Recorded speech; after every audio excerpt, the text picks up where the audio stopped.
अहिल्यानगर जिल्ह्यात महसूल विभागातील तहसीलदार आणि नायब तहसीलदार निलंबित। श्रीगोंदा येथील महसूल विभागातील तहसीलदार आणि नायब तहसीलदार पदावरील 2 अधिकाऱ्यांचे एकाच वेळी निलंबन झाल्यामुळे श्रीगोंदा तालुक्यात एकच खळबळ उडाली आहे।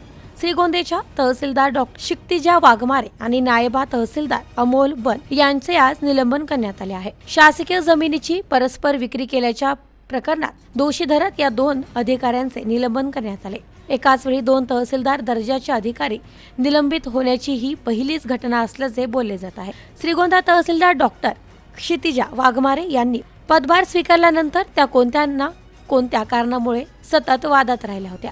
त्यांच्या निष्क्रिय कार्यपद्धती याबाबत लोकांमध्ये नाराजीचा सूर होता।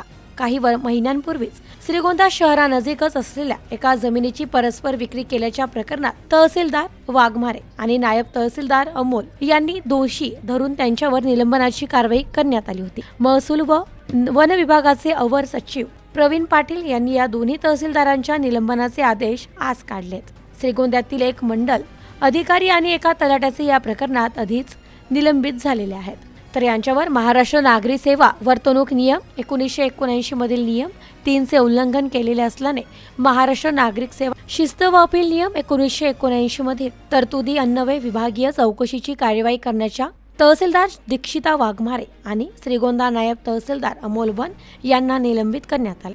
Bureau report news today 24 Ahilyanagar.